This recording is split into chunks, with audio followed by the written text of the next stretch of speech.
Good morning, good afternoon, good evening, maybe for some of you, good middle of the night. My name is David Stewart. I'm the Chief of Child Poverty and Social Protection for UNICEF in New York, and it is my pleasure to welcome you to this webinar that we're hosting with ODI. This event and the report that we're going to be discussing is to answer a simple question. Is it time for universal child benefits? Now, of course, the answer may be less simple. Let me start by mentioning a little bit about what drove UNICEF to ask this question. And it comes from some well-established but some challenging facts. The first is that children are twice as likely to live in poverty as adults. And we know the impacts on them are devastating, on their health, on their education, on their protection, on their nutrition. And the impacts, while they hit children hardest and most immediately, play out over time in intergenerational poverty, affecting societies and economies deep into the future. We also know that child benefits, cash transfers, can make an enormous difference in the lives of children and families. The evidence is really, really clear on improved access to food, better access to education, to health, improved protection outcomes. They're not a silver bullet, but the impacts really have been proven beyond any doubt. But we also know, and this is where things don't exactly add up, that despite this, 2 out of 3 children in the world have no access to any form of child or family benefit at all. And it was this gap and this potential which is what drove us to ask the question, what can be done? Now, one of the real advantages of working for UNICEF is we work in so many different countries in the world, and we can learn so much from actions that governments are taking. And it was really the actions of governments, including those on the panel today, that have pushed forward and expanding child benefits, which has led us to see and to ask, is there real potential in moving this forward at pace to address child poverty? So we'll hear from South Africa, where child benefits began with younger children and expanded to older children under 17s through time. In Mongolia, where upwards of 80% of children are covered. In Kenya, which really led the region in pushing forward on child grants, and now is grappling with questions of expansion and universality. And of course, there are many others, hopefully in the audience with us today, Thailand, Argentina, Soto, and others. Not to mention, of course, high-income countries, where universal child benefits are essentially the norm. Now, of course, it's a complicated question to take something that may have worked somewhere and see if it can work in another context. And this is really where the work of the report has come in, to try and understand what are the pros and the cons and the challenges, to see how context-specific are questions of child benefits, universal child benefits, what can we learn, and how can we move forward. And we're delighted to have Francesca with us today, as well as Professor Martin Rebalian, to look at some of these broader contextual questions. Now, the work on this report started before COVID and the lockdowns that came with it, but boy, has the pandemic emphasized the need for programs such as these. We've seen almost 200 countries expand their social protection programming in response to the crisis, including many who have child and family benefit programs. We know the implications of the crisis are beginning. They're going to roll out in terms of their socioeconomic impacts, with estimates from UNICEF and Save the Children suggesting that 117 million additional children are likely to be living in poverty by the end of 2020. So the challenges are clear, but the lessons learned on what potentially we can do also are. And so today, UNICEF and ODI are really delighted to be able to convene this outstanding panel to have a conversation about how we might move forward in this area. So let me introduce the panel. We're delighted to have Minister Arianaza, Minister of Labour and Social Protection from the government of Mongolia. Minister, welcome. We are also delighted to have Principal Secretary Marwa from the Principal Secretary for Social Protection in the Ministry of Labour and Social Protection in Kenya. Principal Secretary, welcome. We have Deputy Director General Sibeko, who leads on comprehensive social security from the government of South Africa. Ms. Sibeko, welcome also to the panel. And Francesca Bastagli, Director of Equity and Social Policy and lead author for ODI of the report. Francesca, great to have you with us. And finally, Professor Martin Rebalian, Professor of Economics from Georgetown university. So really a tremendous collection of minds and thinkers and people who've really experienced these questions to help us think through how we can move forward. And we're delighted to have such a large audience with us today. So welcome to everybody. Please do enter your questions for our panel in the box below. We're also using the hashtag Universal Child Benefits, so you can post questions, follow, comment, and we're tweeting at ODIDev and at UNICEF SOC Policy. So we have an hour and a half for this conversation, and I think with much to say, time is always going to be tight. Let me get my apologies in advance if I end up rushing anybody, or if there are questions which we don't get to. So with that, let us begin the conversation. And Francesca, I think I would like to start by having a bit of a conversation with you about the report that was put together, which really provides the foundation for this conversation, and maybe taking us through some of the highlights.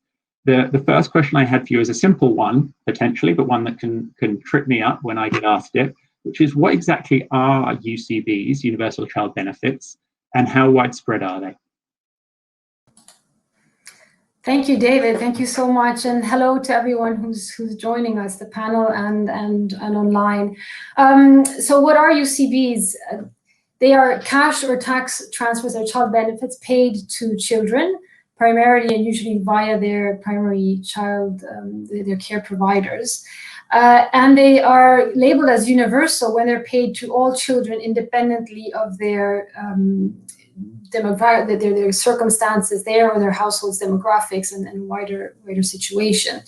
They're unconditional, which means that they don't, receipt or participation in the program doesn't require complying with particular behavior or any other sort of a requirement. They're also paid regularly. So I think an important fact is that they're not a one-off payment. A one-off payment to children is something else. They're paid regularly and have a minimum duration. And there's, I think, scope for debate on what a minimum duration would be. But at a minimum, we're thinking about a meaningful number of years that covers a good span of childhood. In the ODI UNICEF report that we recently published, we use it as a benchmark, a minimum of 10 years of regular payments of child benefits. So that's what you could call a full UCB, and a number of countries. According to a recent count, up to 23 countries do have full universal child benefits. However, and so any child benefit that departs from those features doesn't quite qualify as a full UCB. However, I think it's what we have to do and is useful to do is, of course, to think not just in terms of these extreme, exclusive categories of whether, universal or non-universal child benefit, but consider, of course, the degrees. In reality, we're talking about a continuum. And so child benefits, much like other cash transfers, may be, display different degrees of universalism and or degrees of targeting. And so what we see in many countries might have child benefits that are not quite universal in terms of coverage, so they may not be reaching the full child population, but do reach high numbers of children, may reach up to 80% of children in a country, or 60. And I think we need to consider these still separately from child benefits that very narrowly target or aim to reach a small subgroup of children. So there are child benefits that may target and reach 0.2% or even smaller percentages of a full child population. So this is a rough background of what UCBs are. Thanks so much, Francesca. A follow-up question, really in a way the heart, I think, of where we've started thinking about this question and wanted to look into the research, is the effectiveness of universal child benefits in addressing poverty and inequality. Because of course there's an idea that why spread money so thin? Wouldn't it be better focusing on the people who need it most and providing greater resources? Now I know that's a complex question, but what did the report find in that on that question? Yeah, well, so a number of factors will determine the performance of a child benefit, how well it does in terms of reducing child poverty, or indeed poverty and inequality also more widely. If we focus on the specific parameters of a child benefit, what matters, two factors that matter very clearly are population coverage and the value of the transfer. And the evidence indicates quite clearly that, child benefits that have high child population coverage and higher, comparatively higher levels or values of transfers are associated with greater reductions in poverty and in inequality. So we know that, this is what the evidence shows. I think at the heart of this debate on the effectiveness of alternative types of child benefits and cash transfers along the universalism and targeting sort of continuum rests the question of how we approach the issue, right? And essentially, in simplified terms, you can approach it in a more sort of static way or a more dynamic one, where you factor in not just sort of the direct, immediate potential effect of a cash transfer, but also secondary effects, political economy effects, and so on. So if, in a condition or a situation of inequality, and most of us are facing, are living in countries with high and growing inequality rates, if you have a fixed level of resources, a fixed, given a fixed budget, it's, targeting these resources to those that are worse off is intuitively very appealing. Of course, right? I mean, if your objectives are certainly, reducing inequality and or poverty, but often this intuitive appeal is based on, as I said, an assumption of a fixed budget, number one, and secondly, assumptions around the implementation of targeting in practice. And often the assumption is that it's sort of somehow automatic or straightforward, that resources are somehow destined to a particular subgroup of the population. And of course, these two assumptions don't actually really hold. And this is what comes across in the report, but also in the work of others, where from the perspective of level of resources or budget constraint, we know well that the budgets are not fixed. They can expand, they can be reduced. And one of the factors that drives shifts in budgets is policy design itself. So once you start to factor in the political economy and politics of universalism and targeting, what the evidence suggests is that policies that are universal or universalistic in aspiration tend to command higher public support, and this is associated with higher budgets for spending, higher benefit levels, and also relatedly, higher continuity in policy. On the implementation side of things, once you start to consider, the reality of administering targeting, and this is even more so when you look at narrow means testing or narrow targeting of other kind. There are administrative costs associated with this, social costs in the form of, the invasiveness, the potential divisiveness that this creates. And then, of course, also the potential behavioral, incentive and related behavioral effects that means testing or narrow targeting can lead to, which in turn can work against progress against poverty and inequality reduction.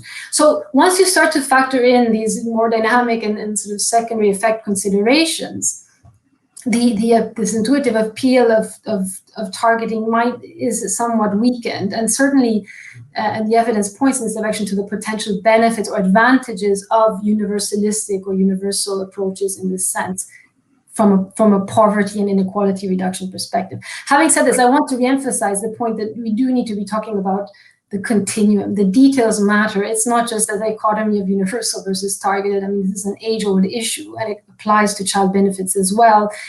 Certain degrees of targeting, and again, we need to distinguish between the broader targeting and other more narrowly and complex targeting procedures, can be absolutely beneficial in terms of poverty and inequality reduction.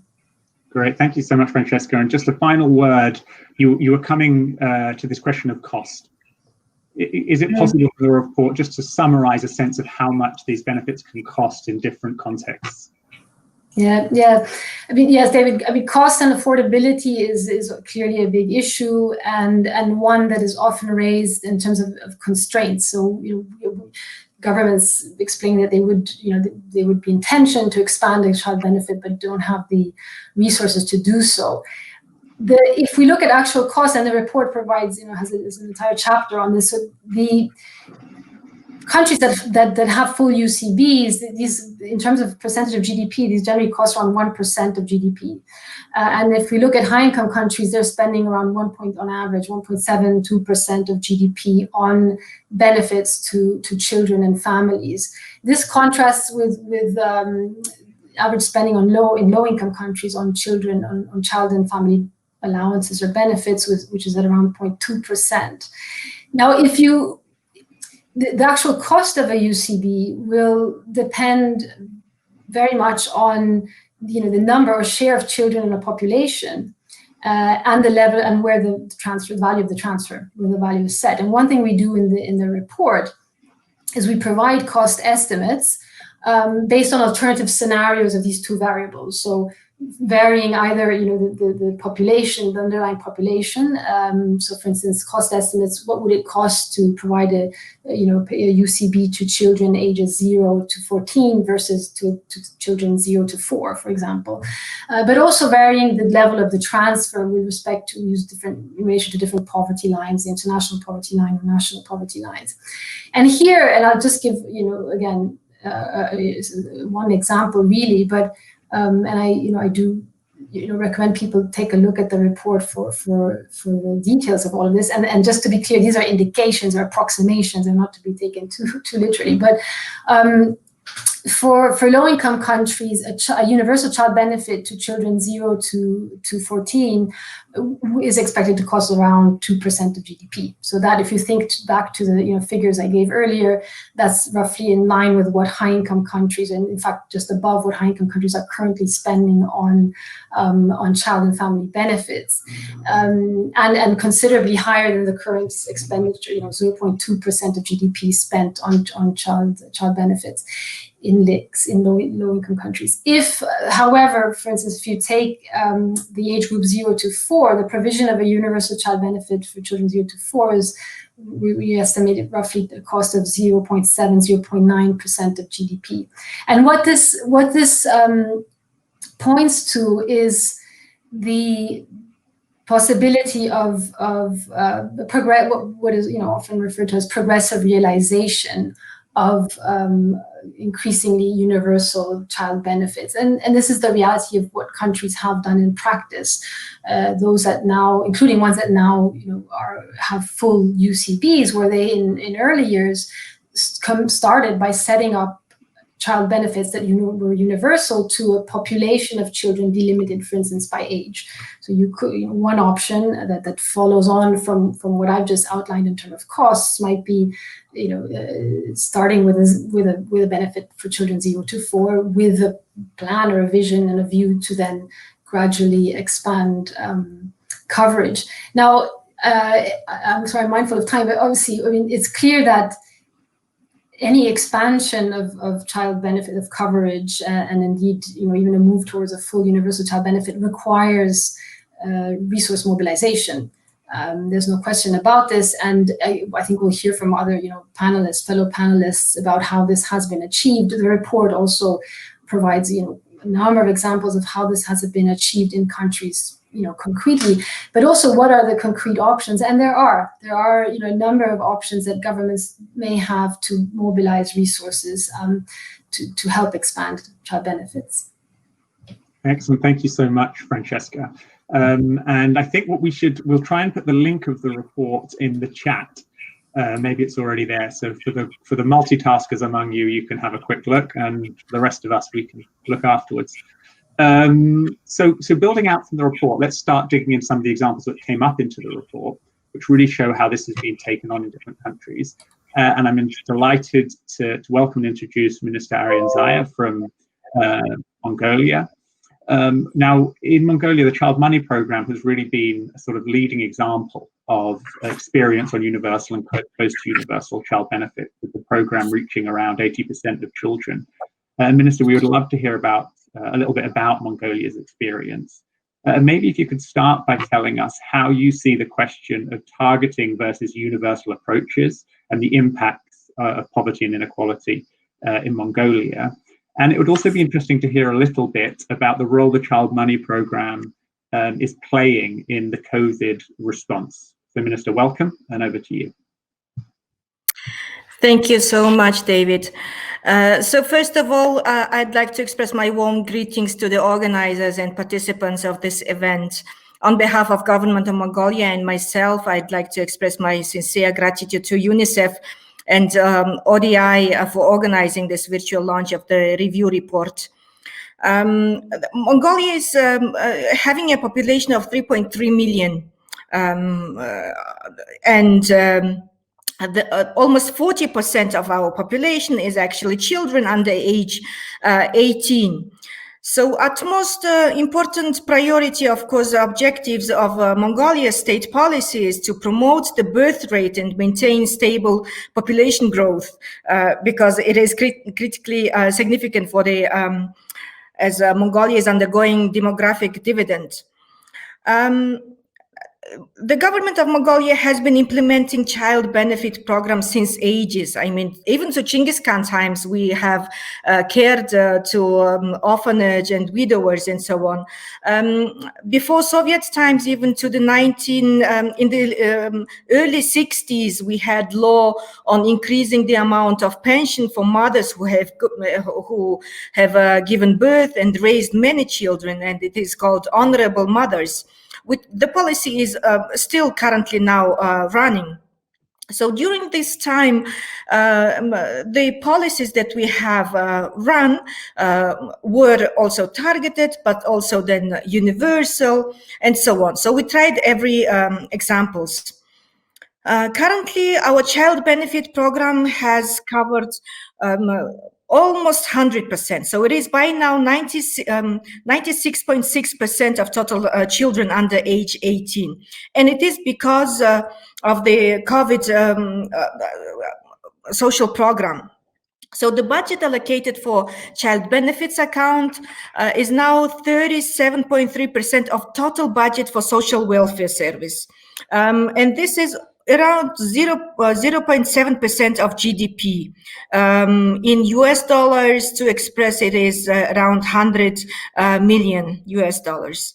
So in Mongolia, child poverty is actually calculated very high. Currently, we are having poverty rate, which is calculated every 2 years with the World Bank on hand of household and income expenditure survey. We are having, as 2018, around 30%, so 28.4% is under poverty line. And of those, the child poverty rate is 38.5. So, and this is children under 15 of age accounts 42% among the population of Mongolia. So there is a tendency that households with many children likely to fall into poverty. So if the household members more than 8, then around those households, around 90% of those are fallen into poverty. So child benefit is the main income source of the poor households, and 30% of total households spend the child benefit on daily necessities. As middle income household, they also spend child benefit for their children's health, education, and at a certain extent, they save as investment for future development. But the household, it is not many households have savings. So due to household income expenditure survey, around 22% of households in Mongolia are having savings. So you see, Mongolia is highly vulnerable to climate shocks, which have become more frequently and severe as a result of climate change. The National Statistical Office of Mongolia and DIV Berlin, they have had the study even on the coping with climate shock in Mongolia in 2012, also in 2015. And the study shows that the lasting negative impact on children, human capital development due to reduced income, and the policy recommendations coming out of the study strongly favors topping up welfare programs like the child benefit programs. So now with the cooperation with UNICEF, we have implemented a pilot on top-up child benefit using the existing welfare system in order to strengthen the social protection system with shock responsiveness. The study now reveals that the ZOD-affected households spend top-ups mainly on food, warm clothing, and health-related costs during pandemic times. So it is very important, especially nowadays with the COVID situation, to leave no one behind and to really reach out to all households. And reaching out to all households is mainly very fair one through the children in the household. Yeah, that's for the first part. Minister, thank you so much. It's really, really interesting to hear about the experience, interesting to hear about the use of the cash transfer, because I know there's a lot of questions in different people's minds about how transfers are used. So it's always interesting to hear that, as well as the use for top-ups and considering future climate shocks. Maybe just one very quick follow-up at this stage on the question of financing and how Mongolia has gone about financing the universal child benefit. So the Mongolian government has allocated additional 277.8 million to fund the top-ups. So initially we have on the budget 100 million and then plus now 277.8 million. And in cooperation with ADB and UNICEF, the government of Mongolia conducted micro simulations that will provide insights on the economic impacts of the top-ups. And of course, we have done it not on our own strengths. I mean, development partners have been helping us, and like the World Bank or the ADB and UNICEF and UNDP, the whole bunch of international colleagues have been there helping us and reaching out the hand due to help us to overcome with very little damages through the COVID situation. Minister, thank you so much. Let me pass now to Deputy Director Sibeko from Government South Africa. It's wonderful to have you with us. It was interesting when Francesca was opening and talking about how countries have moved sometimes through age ranges, starting with younger children. It's very much, it seems, the experience of South Africa, starting with the grant for under 7s and then expanding now to under 17s over time, with over 65% of children covered. Deputy Director, I wonder if you could tell us what drove South Africa to invest so significantly in a program which reaches children so widely, and also if you could give us a quick sense of the role the Child Support Grant has played in mitigating the impacts of COVID on children and families in South Africa. Over to you. All right, thank you so much, Stuart. Mr. Stuart, let me start by acknowledging first the ministers that are in the panel. I'm honored to be in the same panel with you, and also the colleagues who are also on the panel, and to thank UNICEF for giving us this platform to be able to discuss these things and learn from each other, because that is primarily what all of us want to do, is to address issues of child poverty and see and learn from other countries' experiences. So it's an honor to do this, to be part of this panel in that regard. With regard to the questions themselves, I think it's important to first paint a picture of the context within which this is happening in South Africa. You know that there is a history that we have inherited in South Africa, the history of deliberate impoverization, basically, of the large majority of the population. So when the new democratic dispensation was established in 1994, we inherited very high levels of poverty and inequality. And at the moment, we actually have it's not an honor, I don't know what it is, but we are ranked as the most unequal country in the world. So that means that we had to deal with poverty at a very fast pace because the levels of inequality in the country were quite high, and there was a strong political commitment to addressing the issues of poverty because the new government coming into power needed to show basically needed to turn around the country in order to become a country that's inclusive and deal with the legacy of apartheid. So one of the first things that happened was the establishment of a national constitution, which establishes social security and social assistance as the right to access for all the population. That was the first thing. So from a political commitment perspective, there was a constitution that says everyone has a right to access social security, including if they're unable to support themselves. But then there's also the prioritization in the constitution of the rights of children to also be able to be provided with care. So that combination was one of the things through which it was the legislative tool, so to speak, that allowed the country to be able to progress in the direction of extending child support benefits to poor children. Of course, we're also signatories to various things like the Convention on the social, cultural, and economic rights, and also the UN Convention on the Rights of the Child, and the African Union Charter on the rights of. So all of these other instruments, international instruments, were providing kind of guidance for the country to be able to determine the program that it would put together in terms of providing for the needs of the children. So firstly, there's that the political commitment, then the instruments, the legal instruments that were put in place.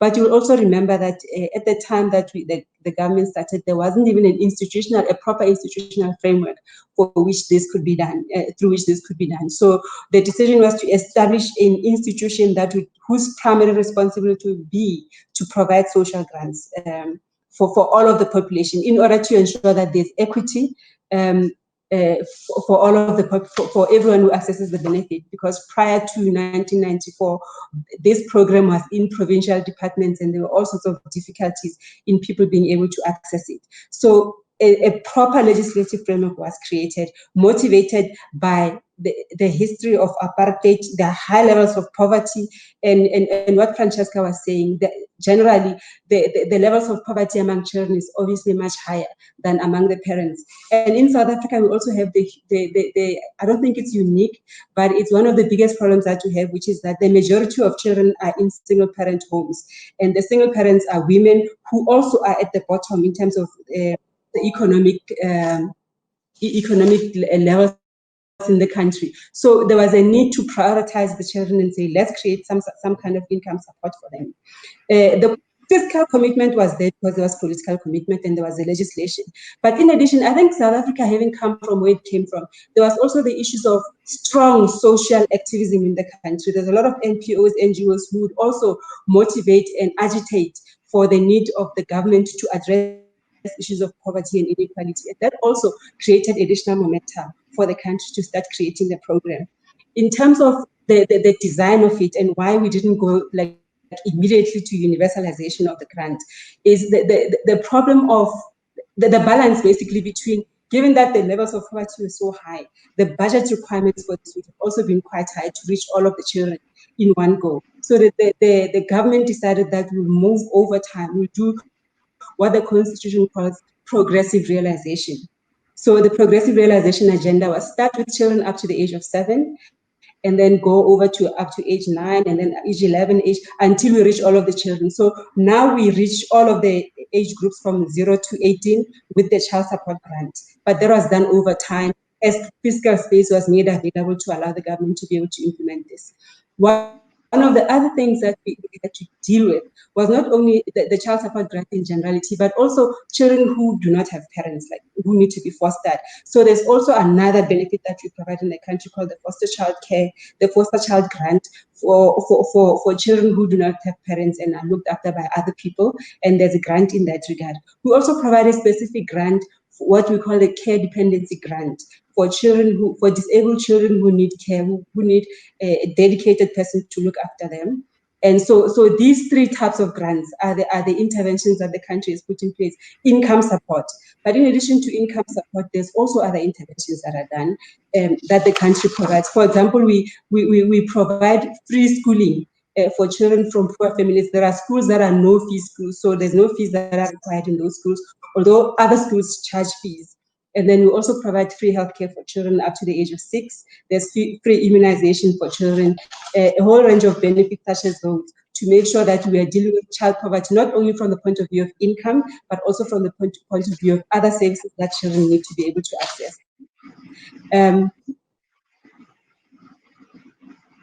So the program is quite large in terms of cover currently 12 million children in total in the different types of grants that are provided.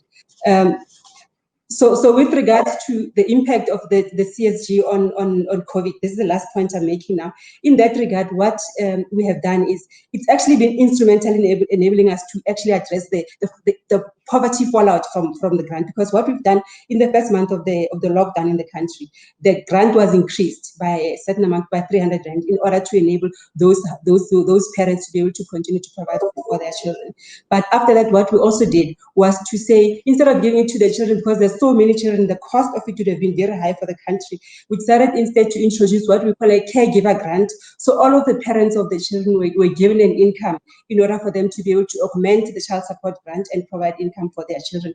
That helped us to, because we already had the system in place, we had the grant framework in place, we have the information about these children, we have the SASA institution to be able to provide the grants. We use that as a tool to be able to then augment the income that the children are getting. So those are the ways in which we've used the child support grant or the issues of child support to address some of the challenges that came out of COVID. Thank you.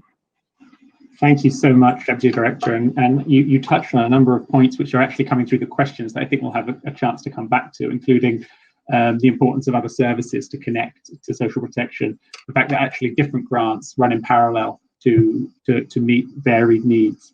And also touching on the progressive realization, which Francesca outlined. So I think and hope we'll have some time to get back and get a little bit deeper into the discussion in those areas. Now, we're really honoured to be able to hear from Principal Secretary Marwa from the Ministry of Labour and Social Protection. He is the Principal Secretary for Social Protection. Principal Secretary, it's a real pleasure to have you join us in this conversation. There's so much to learn from Kenya's experience in social protection for children. You're one of the first countries in the region to push forward with child benefits and cash transfer programs for orphans and vulnerable children. And I now understand you're in a very interesting position of investigating the possibilities of expansion and considering achieving universality over time. So it's very much the cusp of what we're trying to get to here. So it'd be very interesting to hear some of the key issues that you're thinking through in Kenya as you consider expanded or perhaps universal approaches to child benefits, and whether the COVID pandemic and the response and recovery is playing any role in that thinking. So again, an honor to have you with us, and over to you, Principal Secretary. Yeah. Thank you, David, and distinguished participants.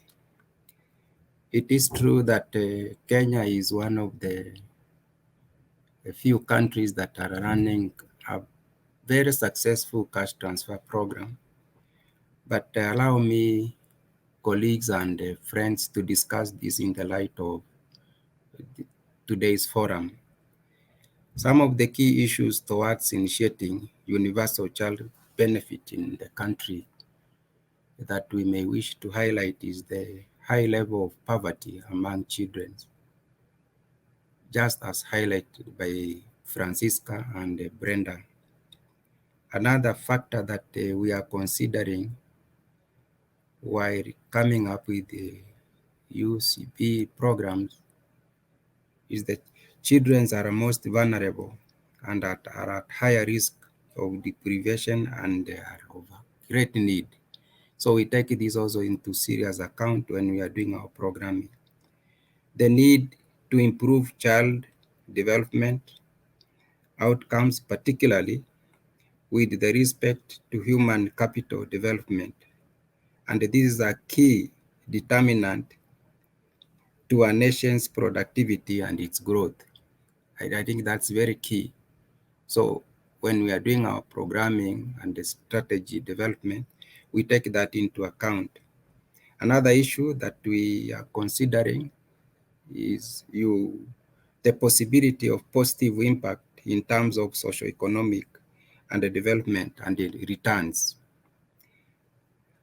Also, more importantly is also the legal and the policy commitment to adopt the life cycle approach.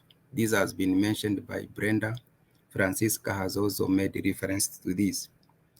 During this COVID-19, ladies and gentlemen, I think children are most hit. Children's members of disability who cannot defend themselves, who cannot fend for themselves. We have also the poor vulnerable groups, the aged. I think the aged mothers who have no jobs are vulnerable. We have children, particularly we have categories of children we have identified. We have total orphans, no mother, no father. We have those who are destitute. We have street families. We have street families, we have street children. In the street families, we have children who just find themselves in the streets because of poverty at home. So the government is trying to deal with this. During this COVID-19, I think we came up as a government with programs to address the street families and the street children. And we were able to identify institutions where all of them were taken to and were given sufficient health needs and food, clothing, and they are there up to now. So folks, I would like to highlight in terms of COVID-19 impact with regards to UCB agenda in the country. One, COVID has driven many individuals, families, and households into poverty and extreme poverty situations and these institutions due to the job loss, income and livelihood, and the children are most affected. You find children, particularly those who don't have parents, are heavily affected. Now, who becomes the parents of these children? Total orphans is the government. The government becomes the father and the mother. Another concern which has come up is UCB would provide an effective and administrative simple way to provide support to a broad section of families who are affected, including families of formal and informal settlements. You'll find that the universal health grant benefit, if properly implemented, would support those families both in informal settlement and informal settlement. And this will be a sustainable way of helping these poverty-stricken individuals.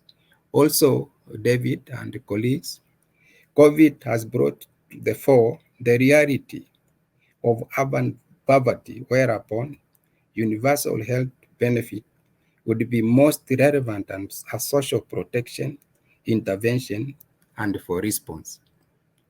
The lessons also learned is we tend to imagine poverty is in the peripheral areas, in the rural areas.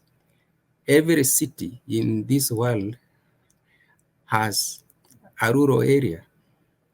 If we are in Nairobi, where I sit now, we have slums, and these slums are products of industrialization. During a crisis like COVID-19, I think they are most affected. You really realize during this period, His Excellency the President announced 10 billion Kenya shillings.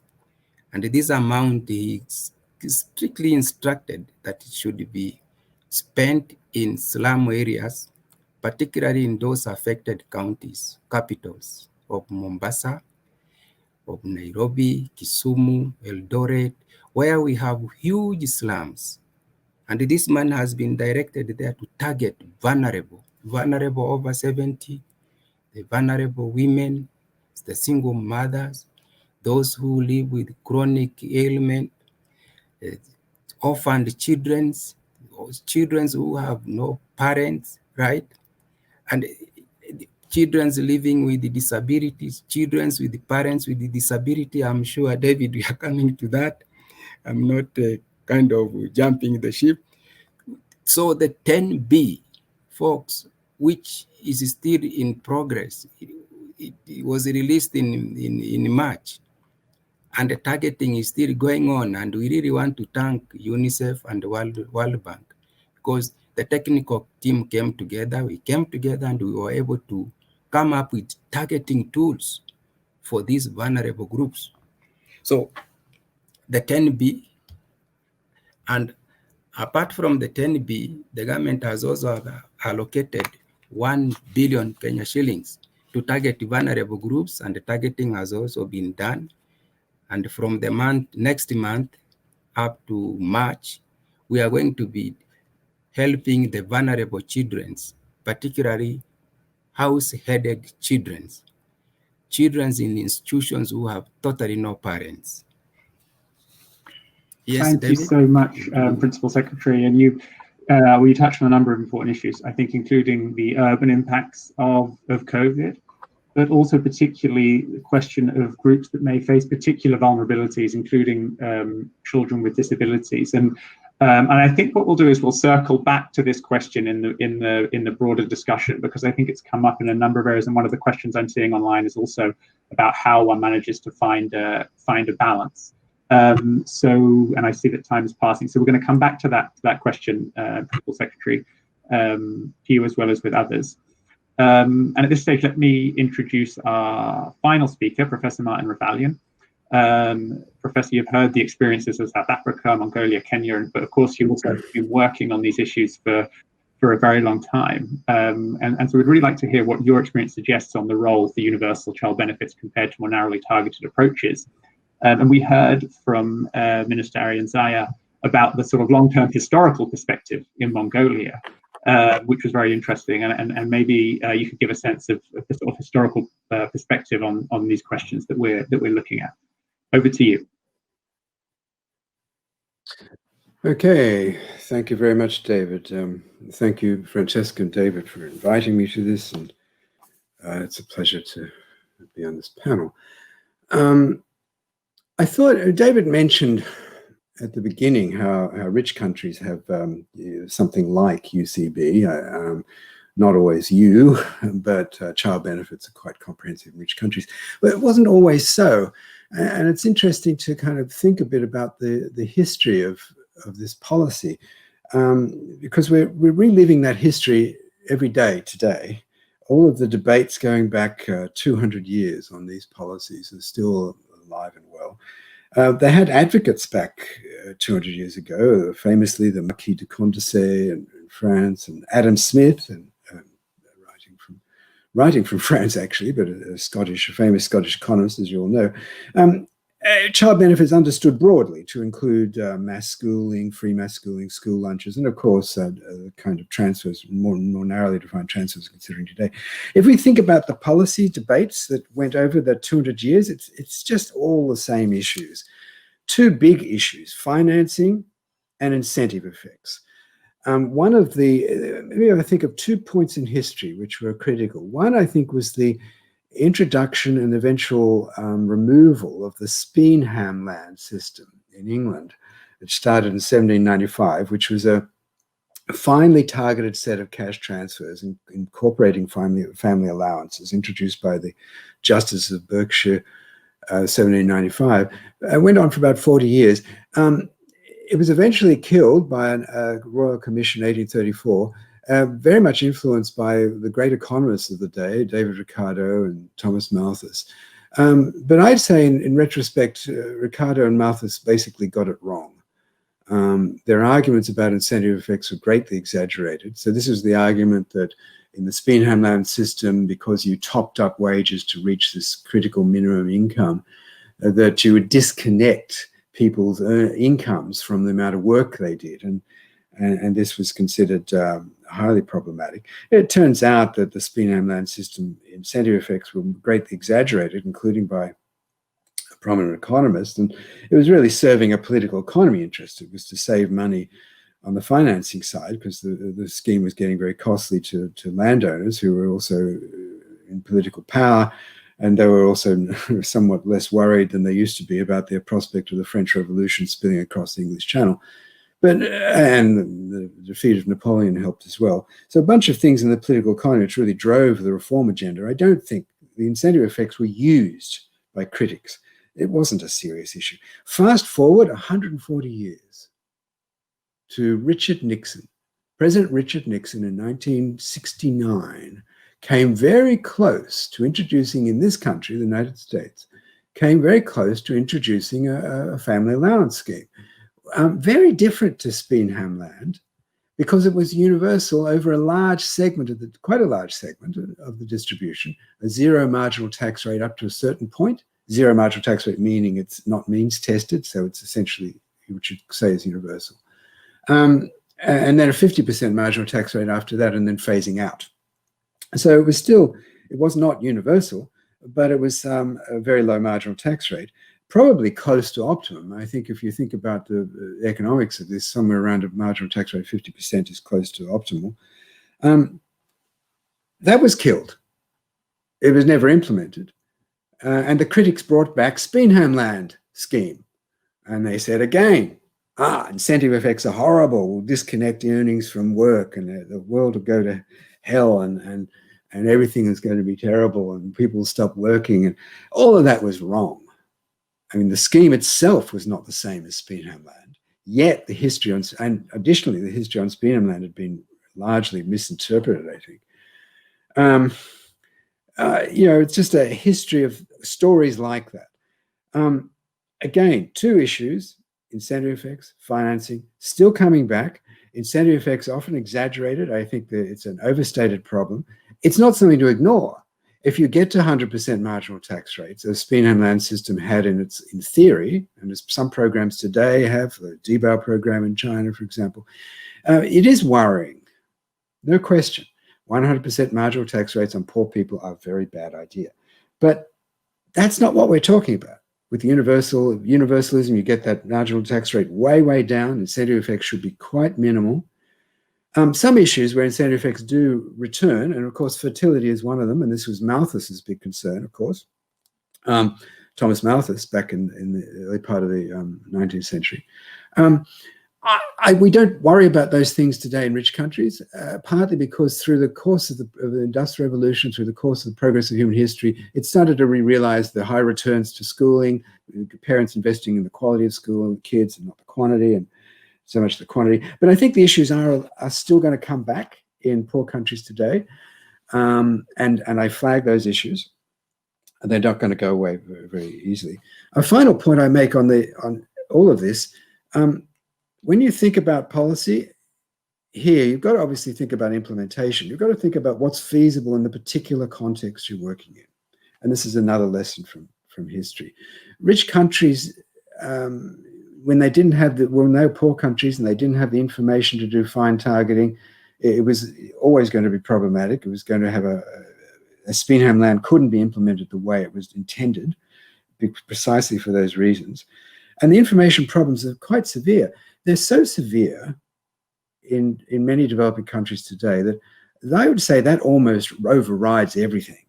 One of the information problems is that poor women and children are not just found in poor households. Even if you can find the poor households, which is very difficult, then that's not where all of the poor women and children are found. I mean, I've done work with others that are suggesting that a very large share of undernourished women and children are not living in poor households. Sure, the probability of being undernourished is larger if you're in a poor household, but there's a whole spread through the distribution. Another study of Bangladesh, 1/3 of poor individuals are living in non-poor households. So, even if we deal with these difficult problems of proxy means tests and the information we have in practice, get realistic about this. All of that points to a lot of concerns about efforts at fine targeting. And on the financing side, a final point, why did we get that big change in policy in rich countries from the mid-20th century, where we started to see universal child benefits from the Beveridge Report in Britain through changes in the US policy and across the board? Why did we see that? A number of reasons, but fiscal space had improved. It was more affordable. a host of things happening. Data, we're seeing rich people being shamed by the observation of poverty, but probably more than anything, it's the realization of the huge costs of child poverty.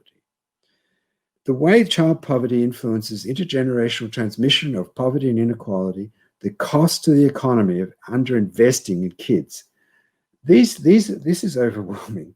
And then as soon as you put the financing questions in that light, you've got to ask yourself, well, can we afford to not have effective policies to protect kids, particularly in poor families?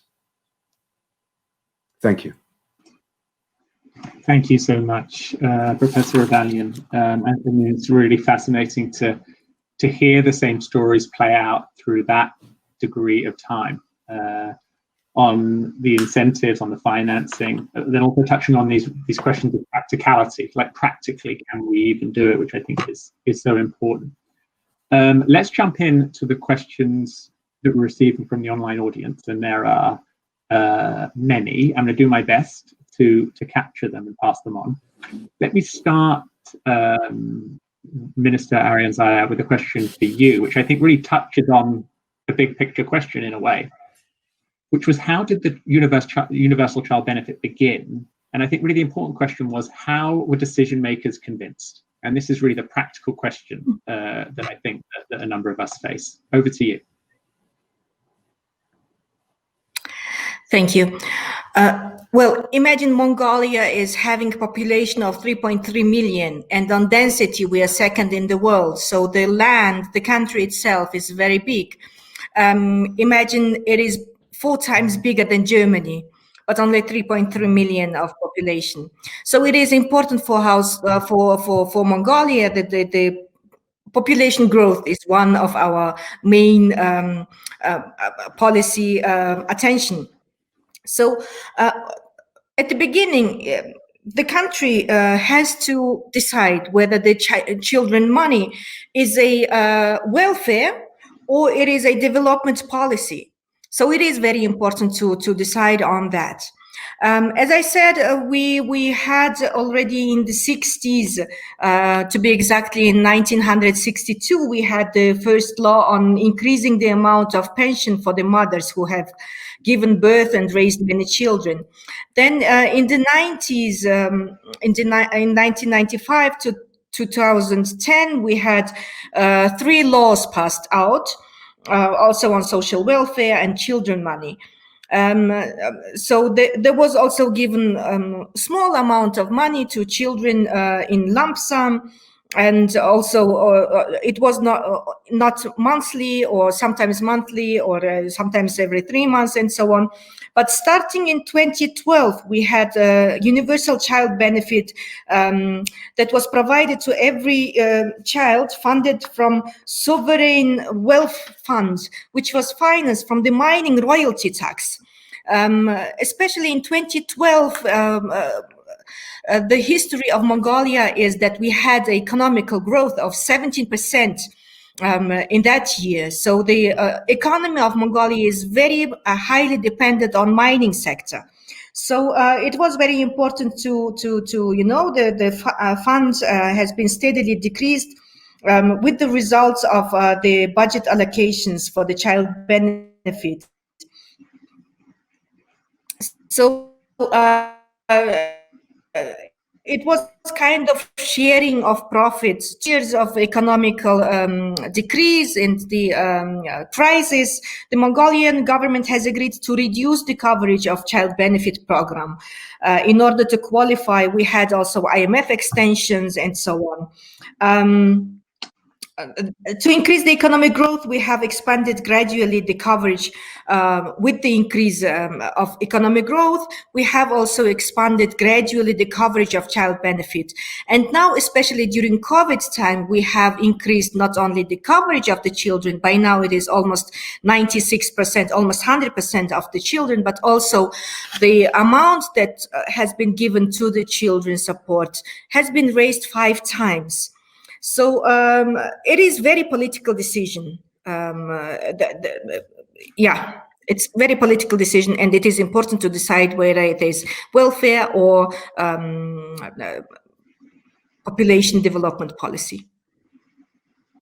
Great. Thank you so much, Minister. And I think it, like you said at the end, it gets to this question of commitment and political commitment to really make the decision. And as Professor Rosalian pointed out, really a driving consideration has been in a number of countries the huge costs of child poverty, the overwhelming long-term costs of child poverty. But then again, you see many parts of the world which aren't really moving forward on this question. And so then the question a little bit is that why is that? Is it because it's a longer term political perspective that's hard to build in? So it's a fascinating question, but clearly in Mongolia and a number of the countries here, that prioritization for this issue of child poverty is very strong. Let me move to a couple of other questions. I'm going to try and fold two questions into one. We'll see how that works out. So one was whether universal child benefit should be the only form of cash support for children, or is there space for other strategies and benefits in parallel? And Principal Secretary, I want to ask this question of you, because I know you're doing particular work on children with disabilities, and you mentioned that, so it would be interesting to hear that. But combined with this question, there is another one, which was Principal Secretary for you, which was, how effective do you feel that your targeting systems are where you are targeting? Because I think a big concern about targeted programs is actually, and I think Professor Valiant pointed to this, it's very difficult to actually find people, and the targeting cannot work out. So let me pass that over to you, Principal Secretary. So one on additional cash transfer programs to reach the most vulnerable, and it'd be great to hear something about children with disabilities, such an important group.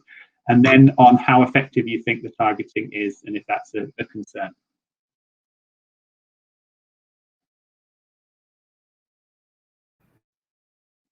I think you're muted. Try now. Yeah, good. Yeah. Thank you, David. Yeah, thank you. I appreciate the comments from all the speakers.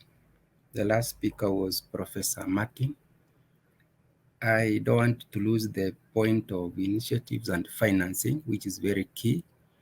And also the point he raised regarding not necessarily all poor children are found in vulnerable households. I think we should take home this and do some more investigation around it. It is true that Kenya is not only depending on universal child benefit programs. As you may know now, His Excellency the President has rolled out, which is something that can be borrowed across the countries, rolled out presidential bursary program, which ushers into the economy 400 million per year. And this covers poor children from vulnerable households. And the targeting is very strict. It is done up to the last unit, to the grassroots. And only poor children's total orphans are first targeted. These benefits all those children who have no parents who join higher education. We have lower primary, middle primary up to grade 8, and then we have high school, which starts from Form 1 up to Form 4, then university. And a major program which is key and related to universal child grant is free primary education in the country, Kenya, where children, regardless of whether you are coming from a rich family, benefit from free education, no payment of fees, the government funds everything. Your duty as a guardian or as a sponsor to these children is just to buy clothes. In some ways, we have children who are even supported by institutions. So I thought we should not just be looking at one way of funding of programming universal child benefit. We should expand. We should go to look at healthcare programs. These are human beings who require healthcare programs. they need education. If you want a better world tomorrow, then invest in these children in terms of education. Currently, Kenya has achieved 100% transition rate, both in primary and in secondary school. You can see that. 15 years back, we used to have a lot of children who were in the streets. But now, since education is free, we have all children, and it's mandatory. It is embedded in the law that they must be in school no matter what, right? Because it's about the betterment of a country. The next day is about the betterment of these children. So you don't improve a country by simply investing in roads only. Improve in healthcare, which the government is doing here. Improve also in education. The economy of a nation will be judged by the quality of its human resources. The human resources drive the economy anyway. So I thought it is important to raise these issues, that much as we have these programs running and universal health coverage, the government is also rolling out universal health cover, which is now covering all families, including the poor families. So it may be wise to expand and look at, particularly when we are rolling at the free primary education, the emphasis given to poor children. The presidential bursary, which His Excellency has introduced, is specifically for the poor children who join secondary school. And they are put in bursary from Form 1 to Form 4. And the government follows through up to high school. And the government is about to come up with a program of follow-through programs up to university. So you have educated this kid all the way from primary, secondary free to university, has graduated, back into the job market. So what? So what the government is doing is to kind of do tracking, find out where are these children going to. Are we able to find jobs for them, something that they can do to better their lives and better this economy?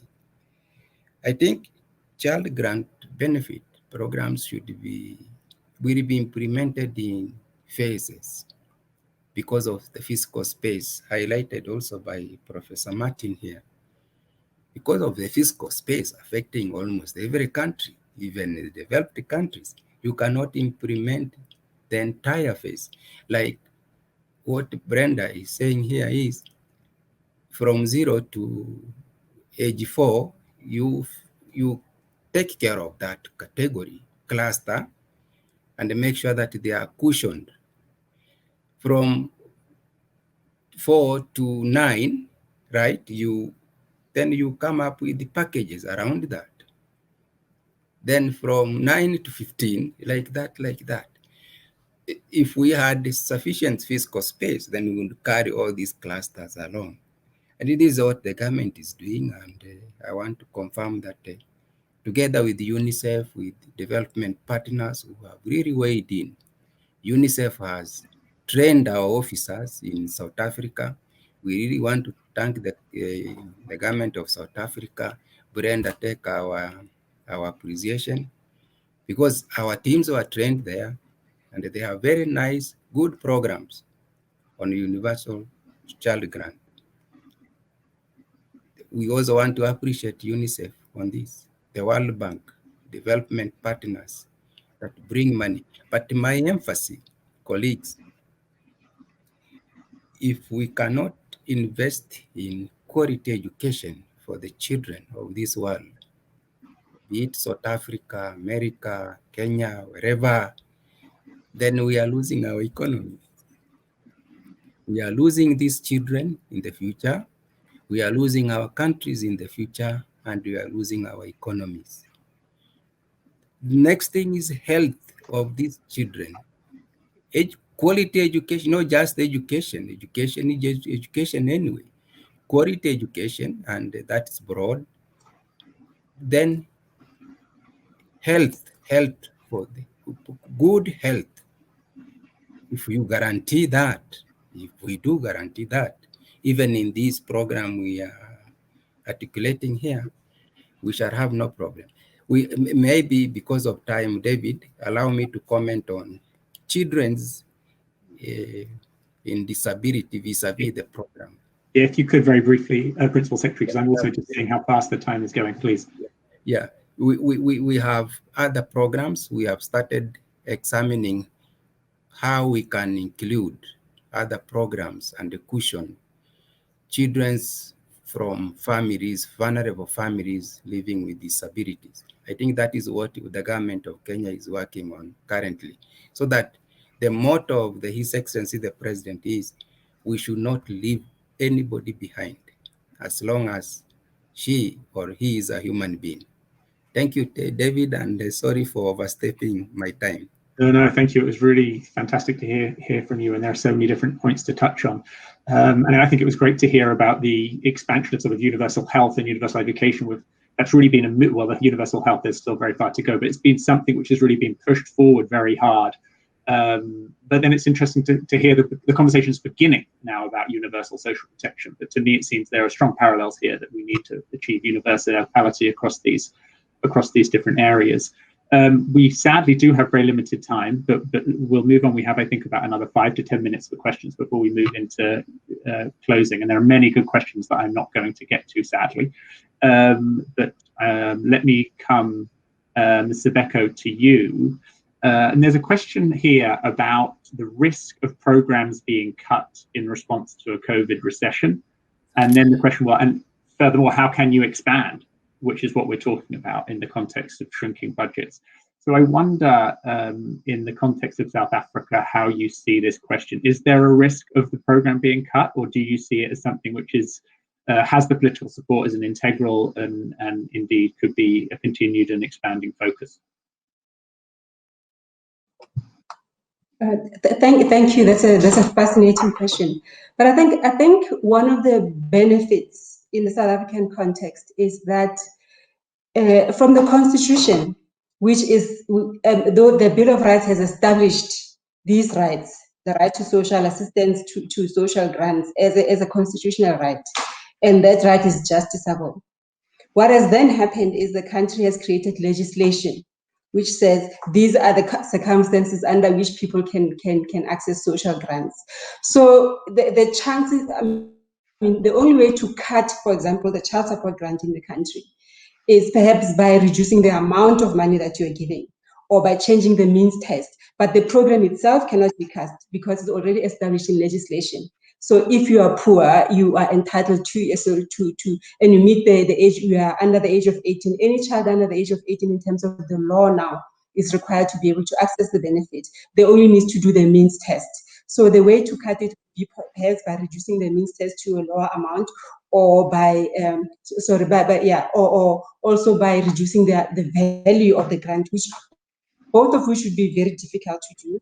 And in the South African context, I think because there's such a high commitment to continue with the program of the anti-poor strategy in the country, there isn't a very high risk from a political perspective, but there is a constraint on the fiscus.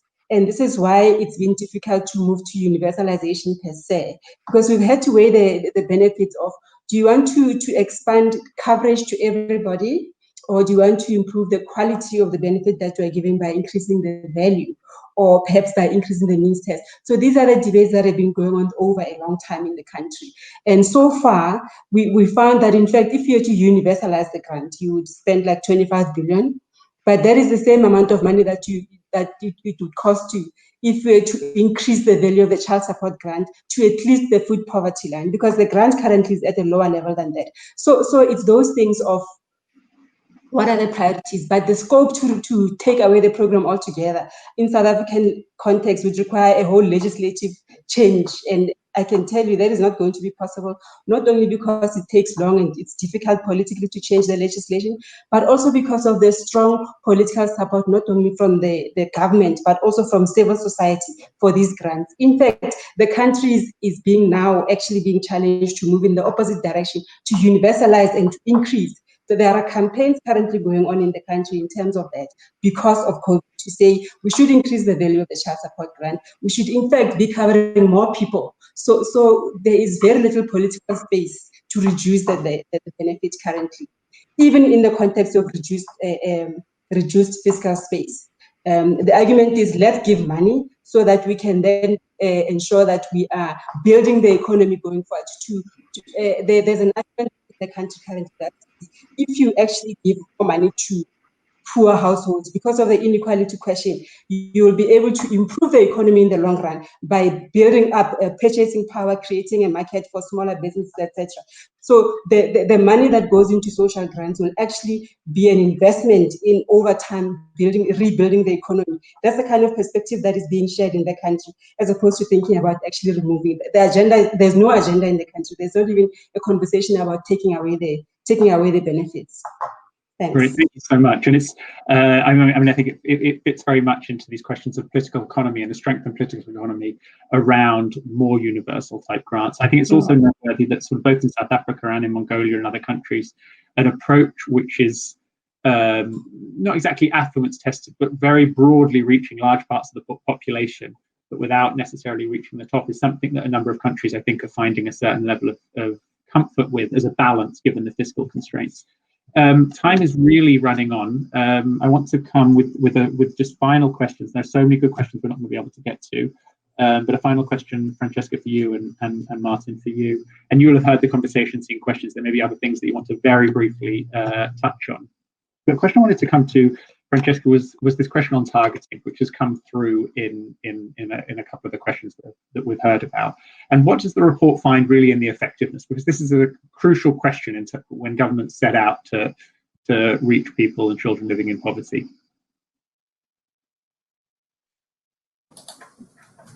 Thanks, David, and thanks everyone for the. I'm learning a lot. Just quickly on targeting. Well, as I mentioned at the outset, I think it's very difficult to discuss this in absolute terms of targeted and not targeted. This is really a question of continuum, and I know that might not be very sort of hot or straightforward answer, but that's actually how it is. And I notice one of the questions that have come through is around some programs are universal in name but targeted in practice. It alludes to the fact that yes, some programs that are approaching universal coverage actually contain within them some elements of targeting, for instance, or means testing. For instance, when higher income households or wealthier households are either screened out or via affluence tests, as you mentioned, or if they're taxed back. So it's true, particularly when you're relying, or there are elements of you're relying in part also on the tax system. What might be labeled a universal child benefit might de facto contain some elements of means testing in it. I think it's very difficult to categorically say whether that's desirable or not desirable. That can work in terms of reducing inequality, for instance. That may work absolutely well and may be preferable over a fully, flat universal transfer systematic to everyone. So I think we need to be, and this is not the report saying it or only. This is Tony Atkinson. Many people have written over decades about these issues.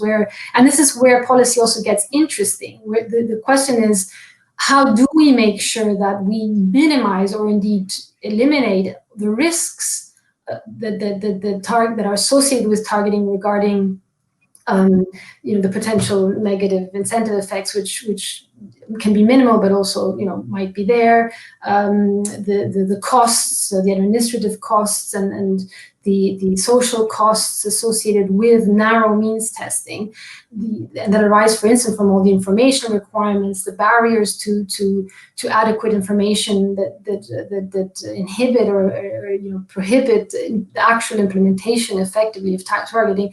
this is what we need to make sure happens. And this leads me to also a point around that has come up around discussing child benefits in isolation of wider systems. Of course, that's completely, that's hugely limiting. They don't operate in a vacuum. They operate as part of wider tax and transfer systems. And as we discuss their design, their implementation, and of course, and also their impact, we have to take into account how they interact with the remainder of policy. And such systems, in turn, are reflecting the universalism. The approach can be more universal or universalistic, as opposed to systems that more narrowly focus on poverty relief or on the provision or institutionalization of sort of residual safety nets. So it really is a system issue, and then within that, how child benefits and the elements of targeting or universalism within them function. It does, Francesca. Yeah, so much, and there's so much to say, and I'm sorry to be rushing people. Professor Ravalian, let me come to you for your reflections.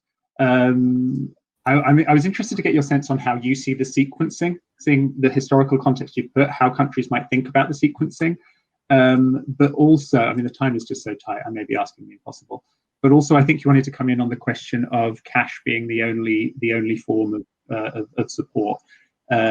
So whatever you can sure. Okay.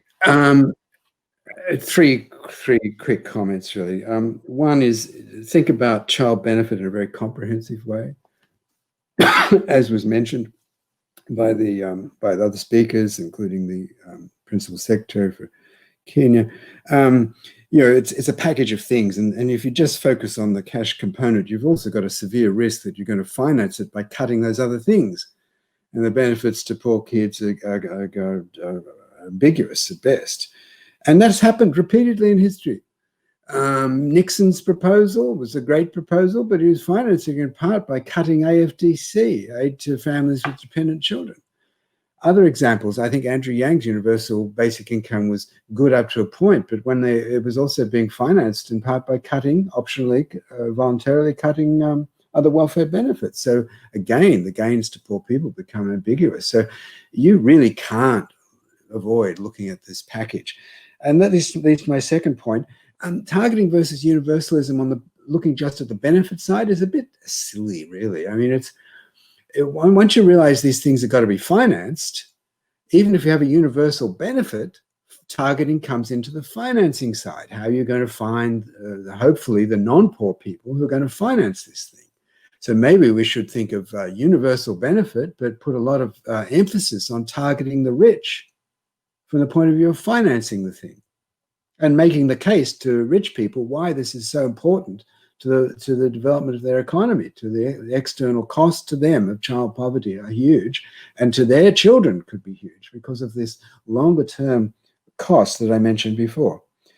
And third, incentive effects, it's never going to go away, and it shouldn't go away, because very finely means-tested so-called perfect targeting has horrible incentive effects in theory. 100% marginal tax rates are a disaster. Don't ever even think of doing that. That's all fine. That's all clear in theory. My point again, the theory just isn't that relevant here, because we just can't do this kind of fine targeting in practice, even in relatively rich countries, but certainly not in countries with weaker administrative capabilities. So we have to, again, just get realistic about what is possible and what is not. But I'd be very inclined as a first step to think of a initial phasing in of something reasonably universal on the benefit side, but reasonably comprehensive, identifying a target of package, if you like, a goal of a package of basic needs that you want poor kids to satisfy, and in terms of both their food, their clothing, their housing. And think of that phased in, but think very strongly about how you're going to finance it, and ensuring that it's not financed by cutting other things that matter to those kids. Thank you.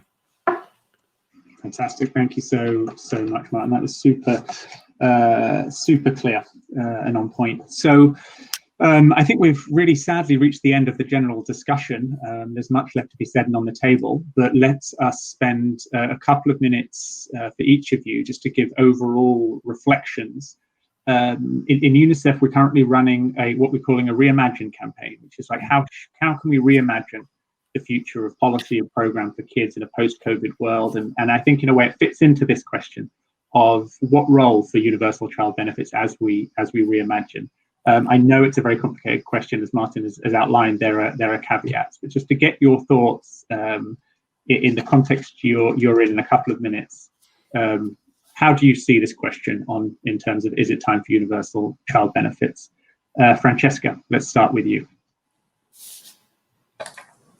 Thanks, David. Well, I think the context we're facing and the crisis we're facing does present, has opened up a number of questions, and we're seeing governments adjust existing child benefits in terms of expanding their coverage where possible, or expanding the value of transfers. We've heard about some of the adjustments made. Countries that don't have benefits of this kind are in some cases, considering implementing them. So this is an opportunity, and I think that we need to try and harness this, because child benefits, as we've heard across the board from all panelists and as shown in the report and a whole host of studies, can be extremely beneficial. And in this, not just in terms of, I want to emphasize this in terms of child poverty, that is hugely, is an important objective for society as a whole, but also for poverty and inequality in societies more widely.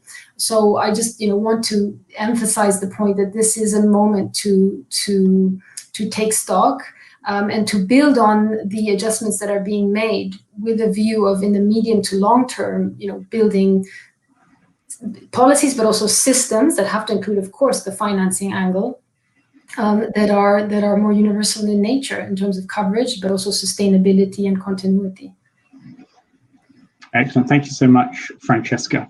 Martin, I wanted to come to you next. You've actually already given a really great answer to this question, I think, previously, but I don't know if there's anything that you would want to add in summary. You're on mute. Correct. I think, to my own surprise, I covered everything I wanted to cover. Very quickly, though, on the context of the pandemic, this is very interesting. That's a very academic comment, but it's a huge, horrific thing we're facing, and it's hurting poor people more than anything we've seen in 100 years. So, okay, we've seen a lot of response on the social protection side from a lot of countries. I'm kind of wondering what's going to happen as the pandemic fades. Brazil, for example, massive investment in transfers, massive scaling up. And they're very, very worried. How are they going to phase out of it? That discussion is going to bring back all of the same issues we've talked about here. There's going to be discussions of targeting, of phasing out, we've covered those issues, but they're alive and well. It's also highlighted something a bit deeper that we all realized. Anybody who works on poverty knows this, but the huge kind of infrastructure, home infrastructure deficit facing poor people in the world. I did some calculations with colleagues of just how many people in poor countries could actually implement the WHO recommendations on protection from COVID-19. It's tiny. Poor households in the world don't have the capability to do this, either in terms of their work, they can't afford to lock down, but in terms of their home environment, the density of the home environment, the ability to even go to the toilet without leaving the premises, the longer term investments in the home environment, which matter a lot to kids' development too. The pandemic has highlighted those things, those concerns as well going forward. Thank you. Thanks so much, Professor Avalian. Mr. Becker, let us pass to you for your thoughts in the South African context. All right, thanks. I think from our context, we have to tackle three challenges at the same time. One is the poverty that I spoke to quite a bit, and then there's unemployment, which has worsened now in the COVID period, and then also inequality. So the child benefits that are in place, which I've also mentioned, are actually reaching quite a large proportion of poor children in the country. the debate that's happening in the country is not, well, the universalization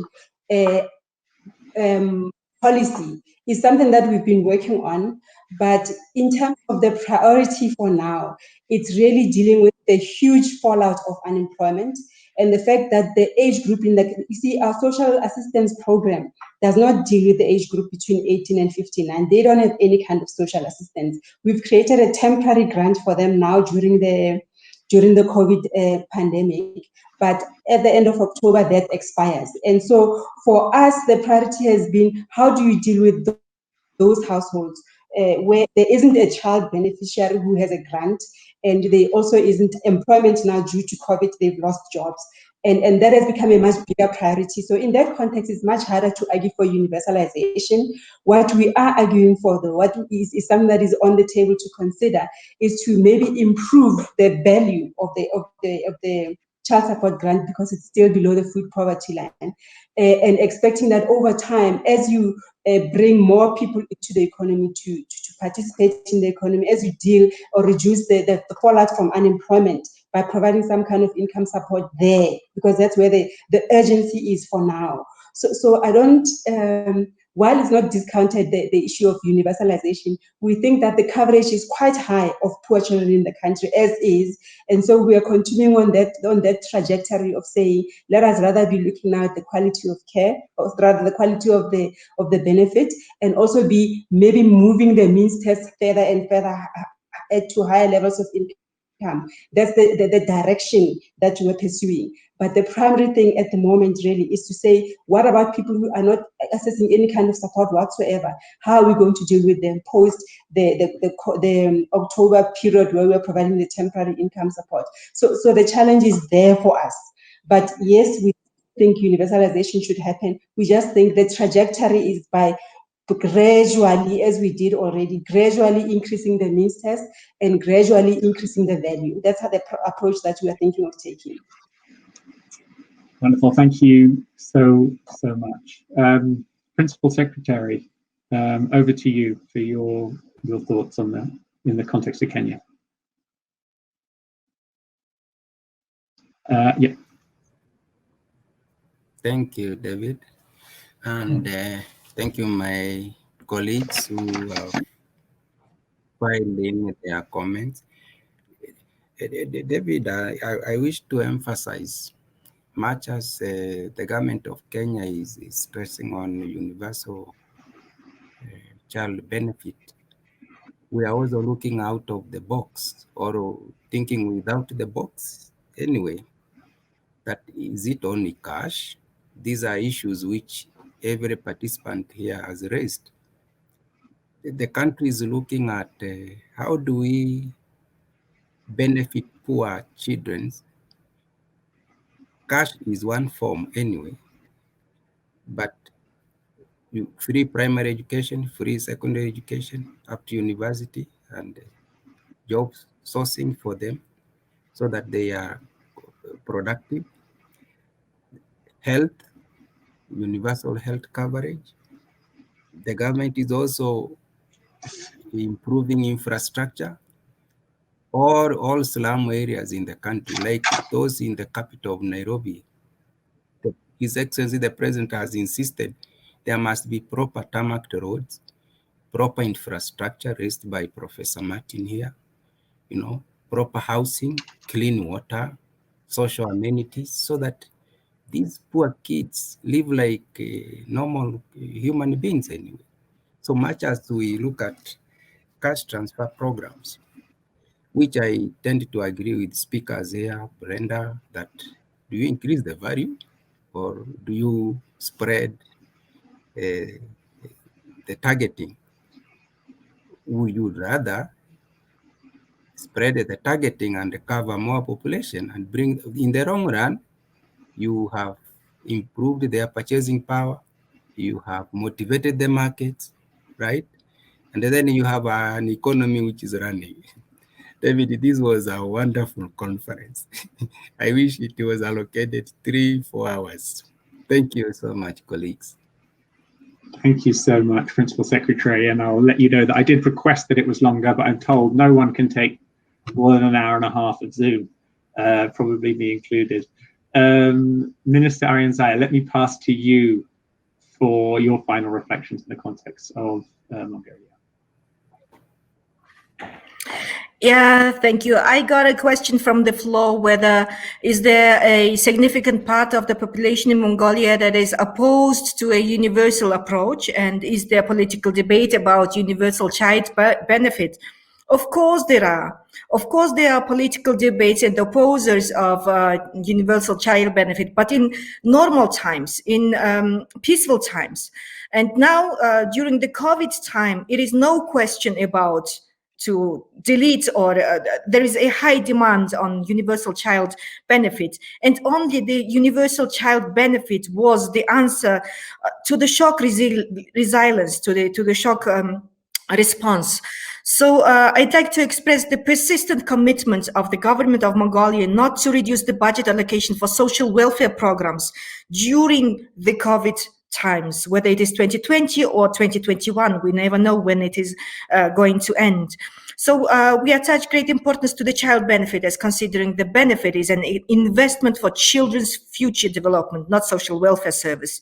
So therefore, we will actually redefine the concept of child benefit and reflect it into our nearest new laws regarding child and mother, and also we will pay attention to the amount of the child benefit in peaceful times. Reconsider also payment method, whether it is a cash or other services.